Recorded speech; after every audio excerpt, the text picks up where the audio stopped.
तो नमस्ते दोस्तों, स्वागत है आप सभी लोगों का अपने YouTube channel dream India polytechnic study point में। देखिए, आज का वीडियो लेक्चर बहुत ही मोस्ट इंपॉर्टेंट वीडियो लेक्चर होने वाला है इंडस्ट्रियल इलेक्ट्रॉनिक कंट्रोल का। देखिए, आप सभी लोगों की सभी सब्जेक्ट की तैयारी है, लेकिन इंडस्ट्रियल इलेक्ट्रॉनिक कंट्रोल एक ऐसा सब्जेक्ट है जिसमें अधिकतर बच्चों की जो की है कम तैयारी है अभी। ठीक, तो आप लोग जो की है इस वीडियो को ज़्यादा से ज़्यादा शेयर करें ताकि और लोगों को इसका लाभ मिल सके।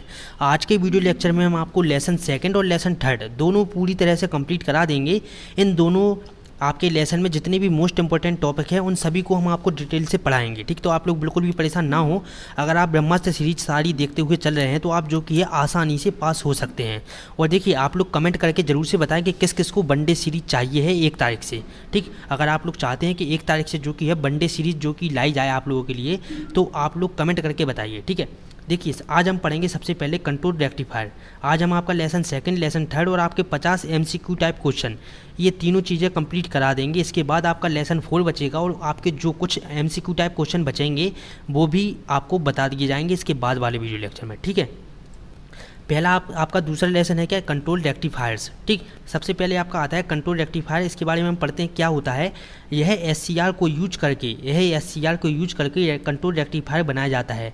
एक SCR को यूज करके हम क्या बनाते हैं, कंट्रोल रेक्टिफायर बनाते हैं। अगर आपसे अब ऑप्शन में पूछ ले MCQ टाइप क्वेश्चन में कि कंट्रोल रेक्टिफायर किससे बनाया जाता है, SCR से, UJT, डायक या आपका ट्रायक, तो आप लगाएंगे SCR। ठीक, एक SCR का यूज करके हम कंट्रोल रेक्टिफायर बनाते हैं। तथा PN जंक्शन डायोड एक अनकंट्रोल्ड रेक्टिफायर होता है। अगर आपसे पूछा जाए कि PN जंक्शन डायोड एक कैसा रेक्टिफायर डायोड होता है, तो अनकंट्रोल्ड रेक्टिफायर डायोड होता है। देखिए, आपको थोड़े आराम आराम से बताएंगे ताकि काफ़ी लोग जो कि है कह रहे थे कि सर थोड़ा आप धीरे बोला करिए। ठीक है, लेकिन देखिए, इसके बाद देखिए हम इसमें पढ़ेंगे लेकिन SCR के गेट टर्मिनल 1 पर पल्स देकर इच्छानुसार किसी भी समय ट्रिगरिंग की जा सकती है। इसके बाद आपका सेकंड टॉपिक आता है फेस कंट्रोल रेक्टिफायर। देखिए, क्या होता है फेस कंट्रोल रेक्टिफायर। आपका रेक्टिफायर के आउटपुट से प्राप्त आपके DC का क्या होता है, पल्स। आपका DC का फेस कंट्रोल करने हेतु SCR का उपयोग या यूज किया जाता है और SCR से बने रेक्टिफायर आपके फेस कंट्रोल रेक्टिफायर कहलाते हैं। देखिए, आपके जो फेस कंट्रोल रेक्टिफायर होते हैं इनको भी जो कि हम SCR से ही बनाते हैं। इसके बाद आपका आता है फेस कंट्रोल। फेस कंट्रोल क्या होता है, देखिए फेस कंट्रोल के बारे में हम जानते हैं। फेस कंट्रोल क्या होता है, यदि SCR के फायरिंग एंगल को चेंज कर दिया जाए, मतलब परिवर्तित करके लोड करंट तथा आउटपुट वोल्टेज के कंट्रोल किया जाता है। ठीक, तो इसे हम फेस कंट्रोल कहते हैं। यदि आपके SCR के फायरिंग एंगल को परिवर्तित करके लोड करंट तथा आउटपुट वोल्टेज के कंट्रोल किया जाए, इन दोनों को आपका कंट्रोल किया जाए, तो इसे हम फेस कंट्रोल कहते हैं। देखिए, आपका इसके बाद आता है single phase half wave control rectifier. आपका क्या, रेजिस्टिव लोड। देखिए, सबसे पहले आपको पढ़ना है आपका single phase half wave control rectifier. पहले आपको पढ़ना है रेजिस्टिव लोड, इसके बाद हम पढ़ेंगे इंडक्टिव लोड और इसके बाद हम पढ़ेंगे फ्री व्हीलिंग डायोड। ठीक है, आपकी ये हेडिंग यही रहेगी कि केवल आपकी इतनी चीज़ चेंज होती रहेगी और इस चीज़ के चेंज होने के साथ साथ आपका पूरा टॉपिक जो कि है चेंज हो जाएगा। यह रेक्टिफायर एक ऐसा रेक्टिफायर सर्किट आपका होता है जो कि AC इनपुट सप्लाई से केवल हाफ साइकिल के लिए आउटपुट प्रदान करता है। कंट्रोल शब्द का मतलब है कि हम SCR के फायरिंग एंगल को चेंज करके लोड करंट का स्टार्टिंग पॉइंट चार्ज कर सकते हैं। ठीक है, आपका देखिए कंट्रोल शब्द का मतलब क्या होता है, SCR के फायरिंग एंगल को चेंज करके लोड करंट का स्टार्टिंग पॉइंट चेंज कर सकते हैं। आपका जो लोड करंट होता है उसका स्टार्टिंग पॉइंट को हम चेंज कर सकते हैं, अर्थात SCR के फायरिंग एंगल को बढ़ा दिया जाता है। जब हम SCR के फायरिंग एंगल को बढ़ा देते हैं जिससे SCR देर से फायर होता है, इसे हम एवरेज आउटपुट वोल्टेज कम हो जाता है। इससे क्या होता है, अगर आपके फायरिंग एंगल को बढ़ा दिया जाए तो आपके SCR देर से फायर होगा और आपका एवरेज आउटपुट क्या होगा, वोल्टेज कम हो जाएगा। एवरेज आउटपुट वोल्टेज क्या हो जाता है, कम हो जाता है। इसके विपरीत अगर हम इसकी बिल्कुल अपोजिट कर दें, यदि SCR एंगल को कम कर दिए और SCR जल्दी फायर हो जाएगा। अगर हम SCR के एंगल को कम कर देंगे तो आपका SCR जल्दी फायर होगा और अगर SCR के एंगल को हम बढ़ा देंगे तो आपका SCR जो कि है देर से फायर होगा। जब आपका SCR जल्दी फायर होगा तो इससे क्या, एवरेज वोल्टेज बढ़ जाता है। जब आपका SCR जल्दी फायर हो जाता है तो आपका इससे एवरेज वोल्टेज जो कि है वो बढ़ जाता है। देखिए, हम आपको केवल इसमें मेन टॉपिक ही पढ़ाएंगे, इसकी मेन हेडिंग। ठीक, इसकी वर्किंग आपको जो कि है नोट्स हम आपको दे देंगे PDF के रूप में, आपको उससे पढ़ लेना, ठीक है। Single phase half wave control rectifier with inductive load, single phase half wave control rectifier with inductive load, ठीक, इंडक्टिव लोड आ गया जी। इसके पहले हम पढ़ चुके हैं क्या, रेजिस्टिव लोड। देखिए इसमें क्या होगा, single phase half wave control rectifier inductive load में लोड रेजिस्टिव और इंडक्टिव दोनों लगे होते हैं। आपके रेजिस्टिव और इंडक्टिव दोनों तरह के लोड इसमें लगे होते हैं। आपके इंडक्टिव का मुख्य कार्य यह होता है कि आपका नेगेटिव हाफ साइकिल में भी लोड के रिवर्स वोल्टेज देता रहता है। आपका क्या करता है, माइनस आपका नेगेटिव हाफ साइकिल में भी आपका लोड में रिवर्स वोल्टेज देता रहता है, जिससे लोड पर करंट प्राप्त होता रहता है। इंडक्टिव लोड के कारण आपका आउटपुट वोल्टेज का वेव नेगेटिव साइकिल के अल्फा एंगल तक पहुंच जाता है। क्या होता है, आपका जो नेगेटिव साइकिल में अल्फा एंगल तक पहुंच जाता है, क्या वेव, आपका जो वेव फॉर्म में साइकिल होती है वो आपकी अल्फा एंगल तक पहुंच जाती है। अतः उसका वेव डायग्राम निम्न चित्र में प्रदर्शित किया गया है। आपको देखिए इसका वेव डायग्राम नहीं देखना है, ना ही आपको वेव डायग्राम बनाने के लिए आएगा, आपको केवल मेन चीज़ जो कि है पढ़ते हुए चलना है, ठीक है। इसके बाद देखिए अगला टॉपिक हमारा आता है कि single phase half wave control rectifier with आपका फ्री व्हीलिंग डायोड। क्या, फ्री व्हीलिंग डायोड। इसमें एक SCR लगा होता है। क्या है, देखिए इसमें एक SCR लगा होता है जो कंट्रोल रेक्टिफायर का काम करता है, ठीक। आपका single phase half wave control rectifier with free wheeling diode, ठीक। इसमें क्या लगा होता है, SCR लगा होता है जो क्या करता है, कंट्रोल रेक्टिफायर का काम करता है। पॉजिटिव हाफ साइकिल में SCR ऑन रहता है तथा नेगेटिव हाफ साइकिल में SCR ऑफ रहता है। देखिए फ्री व्हीलिंग डायोड आपका जो single phase half wave control rectifier है, इसमें आपका जब पॉजिटिव हाफ साइकिल में आपका SCR ऑन रहता है, ठीक है, और आपका नेगेटिव हाफ साइकिल में SCR ऑफ हो जाता है, ठीक। इतनी सी चीज़ हमको चूँकि इसमें जाननी थी। इसके बाद हमारा अगला टॉपिक आएगा, अगला टॉपिक हमारा इसमें आता है कि 3 face full wave half control bridge rectifier. 3 face full wave half control bridge rectifier. देखिए इसमें हम सबसे पहले लिखेंगे यहाँ पर कि आपका 3 फेस ब्रिज रेक्टिफायर भी सिंगल फेस ब्रिज रेक्टिफायर की तरह ही काम करता है। 3 face full wave half rectifier का सर्किट डायग्राम चित्र में प्रदर्शित किया गया है। देखिए हमको चित्र बिल्कुल भी नहीं देखना है अभी, ठीक। आपको एग्जाम की तैयारी करनी है, ठीक है। हमको केवल MCQ टाइप क्वेश्चन के जो आप किस तरह से बन सकते हैं उनको टॉपिक को मेन पढ़ना है, ठीक है। इसमें 3 SCR तथा 3 डायोड का प्रयोग किया जाता है। अगर अब आपसे पूछ ले कि आपका 3 face full wave half control bridge rectifier में कितने SCR और कितने डायोड लगे होते हैं, 3 face full wave half control bridge rectifier में आपके 3 SCR और 3 डायोड लगे होते हैं, ठीक है। इसके बाद हम बात करते हैं, इसके बाद देखिए हमारा थर्ड लेसन स्टार्ट हो जाता है जिसका नाम है inverter chopper dual converter and cyclo converter. जिस तरह से इसका नाम है इसी तरह से हमको इन्हीं सब टॉपिक के बारे में जो कि है पढ़ना है। 1 2 3 4 केवल 4 टॉपिक के बारे में हमको थर्ड लेसन में पढ़ना है, ठीक। इसी के साथ आपका थर्ड लेसन खत्म हो जाएगा, ठीक है। सबसे पहले हम पढ़ेंगे इन्वर्टर के बारे में। आपका इन्वर्टर होता क्या है, देखिए इन्वर्टर DC को AC में बदलने वाली युक्ति है, ठीक। DC को AC में बदलने वाली युक्ति को हम इन्वर्टर कहते हैं। DC को AC में बदलने की प्रक्रिया इन्वर्सन कहलाती है, ठीक। दूसरे शब्दों में कहा जाए तो इन्वर्सन रेक्टिफिकेशन या आपका रेक्टिफायर की विपरीत प्रक्रिया होती है। आपका देखिए इन्वर्टर जो होता है आपका इन्वर्सन आपका रेक्टिफिकेशन और आपके रेक्टिफायर की विपरीत प्रक्रिया होती है। इसके बाद देखिए जो युक्ति इन्वर्टर का कार्य करती है, जो युक्ति इन्वर्सन का कार्य करती है उसे हम इन्वर्टर कहते हैं। अब देखिए इन्वर्टर काम कैसे करता है। इन्वर्टर को देखिए यहाँ से हम DC इनपुट देते हैं और यहाँ से हमको AC आउटपुट जो कि है वो प्राप्त होती है, ठीक है। ये था आपका इन्वर्टर। आपके इन्वर्टर 2 तरह के होते हैं। एक आपका होता है क्या सीरियल इन्वर्टर, एक आपका होता है क्या पैरेलल इन्वर्टर। तो इन दोनों के बारे में आप नोट से पढ़ेंगे, ठीक। इसके बाद हम पढ़ते हैं चॉपर के बारे में। देखिए चॉपर आपका क्या होता है, आपका DC चॉपर वह युक्ति होती है जो कि सीधा DC को DC में रूपांतरित करती है, मतलब कि बदलती है। आपकी जो युक्ति DC को डायरेक्ट DC में रूपांतरित करती है उसको हम चॉपर कहते हैं, ठीक है। वह युक्ति जिसके द्वारा हम DC को DC में परिवर्तित करते हैं उसको हम चॉपर कहते हैं। यह एक नई तकनीकी है। यह क्या है, नई तकनीकी है। DC से DC रूपांतरित करने के लिए इसका व्यवहार वेरिएबल टर्न निष्पत्ति, ठीक, वेरिएबल टर्न निष्पत्ति X मीटर जैसा ही होता है।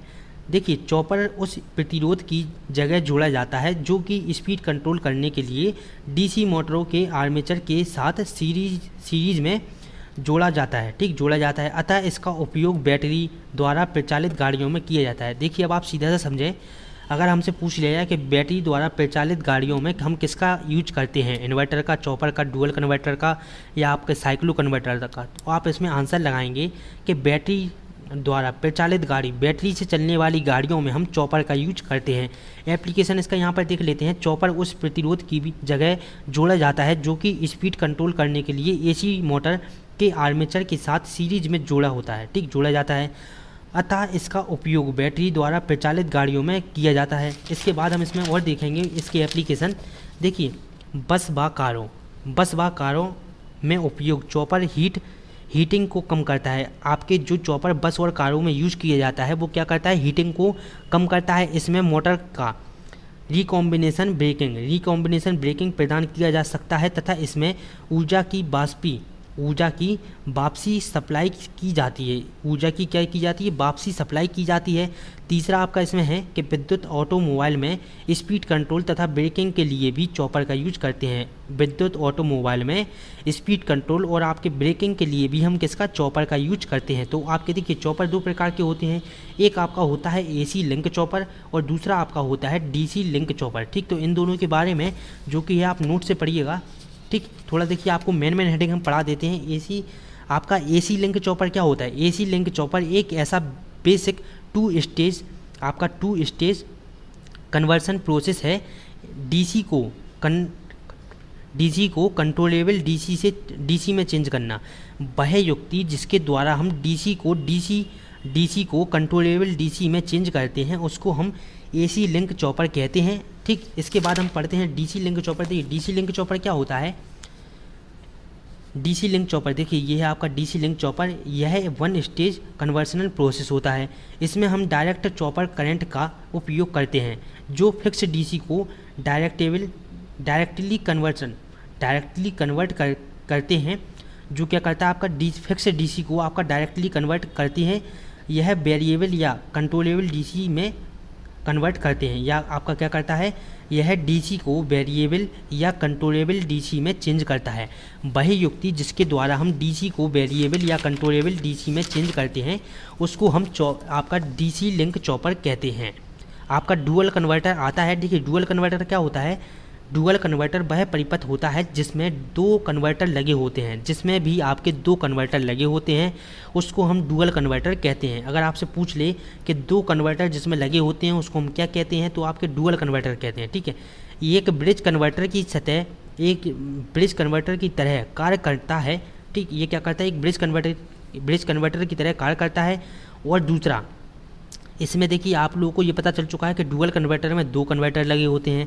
इसमें एक कन्वर्टर आपका ब्रिज कन्वर्टर की तरह कार्य करता है और दूसरा कन्वर्टर आपका ब्रिज इन्वर्टर की तरह कार्य करता है। एक क्या करता है, एक आपका ब्रिज कन्वर्टर की तरह और दूसरा आपका ब्रिज इन्वर्टर की तरह कार्य करता है। डुअल कन्वर्टर का प्रयोग उन परिपथों में होता है जहाँ लोड को रिवर्सेबल डीसी देने की आवश्यकता होती है, ठीक। डीसी देने की क्या होती है, आवश्यकता होती है। इसके बाद हम पढ़ेंगे, इसके बाद देखिए इसके बाद हमारा लास्ट टॉपिक है साइक्लो कन्वर्टर, ठीक। साइक्लो कन्वर्टर हमारा लास्ट टॉपिक है, उसमें भी आपको थोड़ा सा ही पढ़ना है। साइक्लो कन्वर्टर यह एक डायरेक्ट फ्रिक्वेंसी चेंजर होता है। यह एसी कन्वर्सन द्वारा एसी पावर को एक आवृत्ति से दूसरी आवृत्ति में चेंज करता है। अगर अब आपसे पूछ ले कि डायरेक्ट फ्रिक्वेंसी चेंजर हम किसको कहते हैं, inverter, dual converter, cyclo converter या आपका क्या कहते हैं, चॉपर को, तो आपका देखिए इसमें आप आंसर लगाएंगे कि डायरेक्ट फ्रिक्वेंसी चेंजर हम आपके साइक्लो कन्वर्टर को कहते हैं, ठीक है। देखिए इसके बाद अब हमारी बारी आती है 50 MCQ टाइप क्वेश्चन की। देखिए आपके इस MCQ टाइप क्वेश्चन में भी आपको जो कि है थर्ड लेसन के बारे में भी बताया गया है, ठीक है। देखिए आपको जो हम बता चुके हैं, डीसी को एसी में कौन बदलता है, इन्वर्टर बदलता है। डीसी को एसी में कौन बदलता है, इन्वर्टर बदलता है। इसके बाद अगर हम बात करें डीसी को डीसी में चेंज कौन करता है, डीसी को डीसी में चेंज करता है आपका क्या, चॉपर।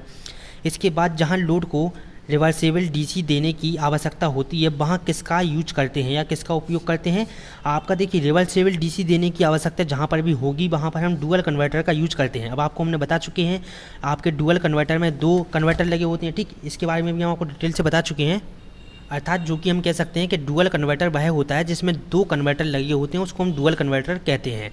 निम्न में से डायरेक्ट फ्रिक्वेंसी चेंजर हम किसको कहते हैं? अभी हाल आपको हमने पढ़ा है आपका साइक्लो कन्वर्टर को हम डायरेक्ट फ्रिक्वेंसी चेंजर कहते हैं। 5वें नंबर का क्वेश्चन है आपका कि विद्युत शक्ति का प्रकार है, विद्युत शक्ति का प्रकार है, क्या है आपका विद्युत शक्ति का प्रकार? आपका इसमें आएगा ऑप्शन डी सही होगा, ठीक। दिष्ट धारा शक्ति भी और आपका प्रत्यावर्ती धारा शक्ति, इन दोनों का जो कि इन दोनों आपके जो सही आंसर होंगे। निम्न में से कौन सी विद्युत नियंत्रण शक्ति व्यवस्था में दो कन्वर्टर एक ही उभयनिष्ठ भार को अलग अलग या एक साथ प्रदायित करते हैं? तो आपका होता है डुअल कन्वर्टर। क्या होता है? डुअल कन्वर्टर इसका आंसर होगा। इसके बाद 7वें नंबर का क्वेश्चन आता है कि बेशक्ति इलेक्ट्रॉनिक्स परिपथ जिनमें डीसी का एसी में परिवर्तन करने के लिए थायरिस्टर सेतु परिपथ का उपयोग करते हैं, तो उनको हम क्या कहेंगे? सेतु इन्वर्टर उसको हम कहते हैं। क्या कहते हैं? आपके सेतु इन्वर्टर उसको हम कहते हैं। इसके बाद आपका 8वें नंबर का क्वेश्चन आता है कि निम्न में से कौन सी विद्युत शक्ति नियंत्रण इकाई की सहायता से एसी प्रदान से विद्युत आवृत्ति की एसी वोल्टता प्रदान की जाती है? तो आपका इसका आंसर होगा क्या? Cycloconverter. Cyclo converter.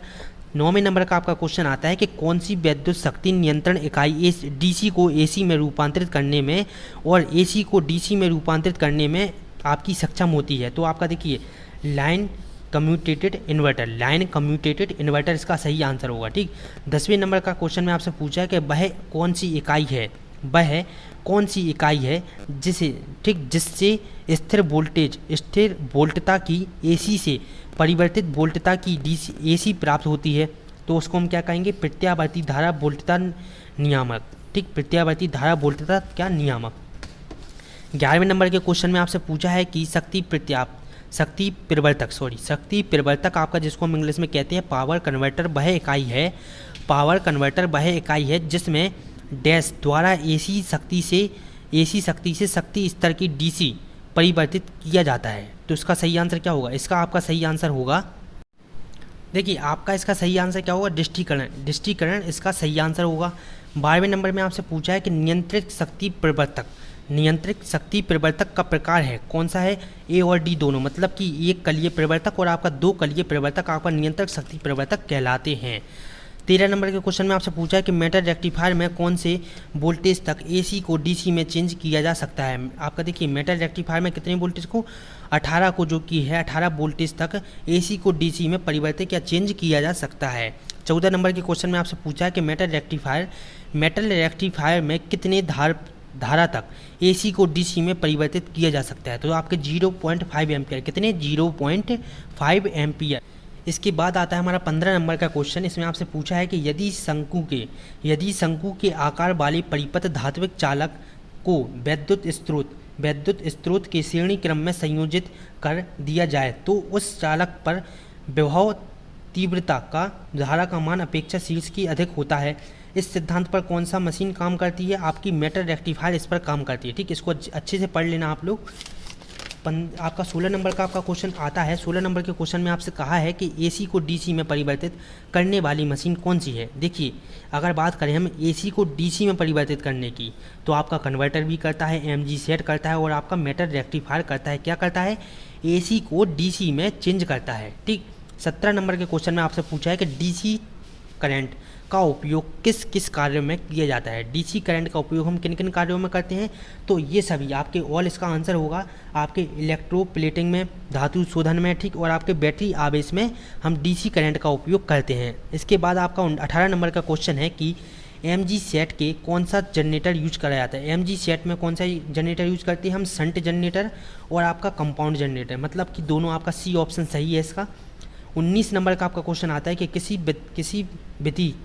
किस विधि में नियत वोल्टेज डीसी स्रोत तथा लोड के बीच एक परिवर्ती प्रतिरोध का उपयोग किया जाता है? तो आपके देखिए रेजिस्टिव लोड जो कि इसका आंसर होगा।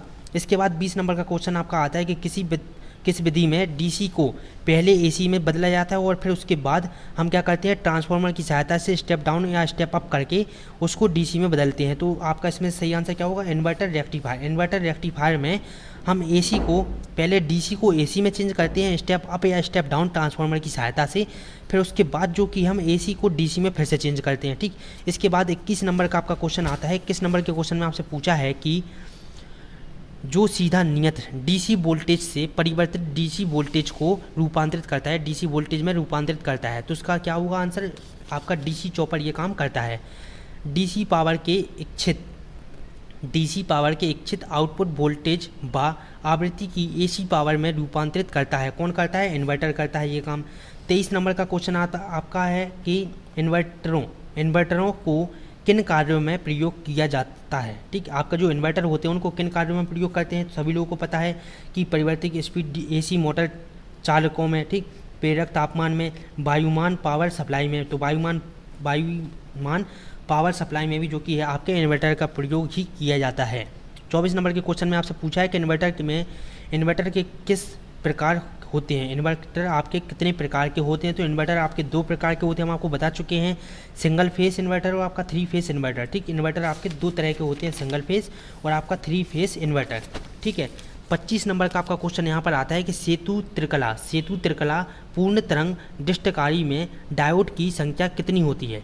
तो आपकी ये 6 होती है। देखिए, अब एक चीज़ आपको बता दें, यहाँ से आपके जो कि है लेसन 4 स्टार्ट होता है, जिसका नाम है thyristor control of electrical driver. ठीक, इलेक्ट्रिकल डिवाइस, सॉरी, आपका thyristor control of electrical device and UPS. तो आपका जो चौथा लेसन है वो यहाँ से स्टार्ट होता है। अब ऐसा करते हैं, जो कि 25 क्वेश्चन आपके बचे हैं, ठीक, 25 क्वेश्चन बचे हैं, इसको हम अगले वीडियो लेक्चर में कवर करेंगे, जिससे आपको पहले इन सभी टॉपिक के बारे में डिटेल से पढ़ने को मिल जाएगा। उसके बाद उन्हीं टॉपिक का एमसीक्यू टाइप क्वेश्चन बनाकर आपको जो कि है रिवीजन करा दिया जाएगा। ठीक है, तो जो आपके 25 एमसीक्यू टाइप क्वेश्चन बचे हैं आपके, इसको हम अगले वीडियो लेक्चर में कवर करेंगे। और देखिए, आपको एक चीज़ बता दें, आपको इतनी सरल भाषा में इंडस्ट्रियल इलेक्ट्रॉनिक कंट्रोल पूरे यूट्यूब पर और वैसे भी कहीं भी नहीं पढ़ाया जा रहा है। ठीक है, और आपको चैनल पर जो कि है पॉलीटेक्निक 4th सेमेस्टर की सभी सब्जेक्ट की क्लास आपको ली गई है। ठीक, आपको power plant, transmission, industrial electronic, आपका एनर्जी कंजर्वेशन, EEE सभी टॉपिक आपको अच्छे से पढ़ाए गए हैं। तो आप लोगों का भी फर्ज बनता है कि आप लोग वीडियो को ज़्यादा से ज़्यादा शेयर करें। इंडस्ट्रियल इलेक्ट्रॉनिक कंट्रोल सब्जेक्ट की तैयारी बहुत कम स्टूडेंट्स की है। ठीक, बहुत कम स्टूडेंट्स की है, तो आप लोग इस वीडियो को ज़्यादा से ज़्यादा शेयर कर दें।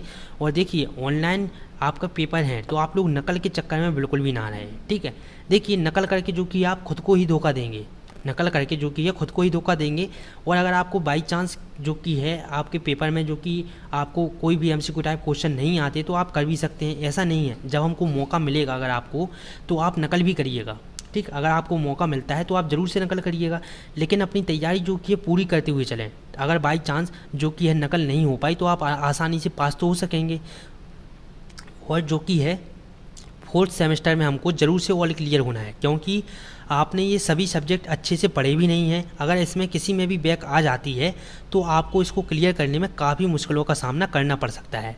तो इसलिए आप सभी दोस्तों के साथ शेयर कर दें, और साथ ही आप भी अच्छे से तैयारी करते हुए चलें। आपके देखिए, जो हमने कल टेस्ट लिया था आपके ट्रांसमिशन का, तो उसमें जो कि है सभी लोगों ने 4-5 क्वेश्चन गलत दिए हैं। ठीक, उसकी वीडियो लेक्चर आ चुका है, आप चैनल पर देख सकते हैं। सभी लोगों ने जो कि है 4-5 क्वेश्चन गलत किए हैं। ठीक, और जो फर्स्ट आया है उसके भी 3 क्वेश्चन गलत थे।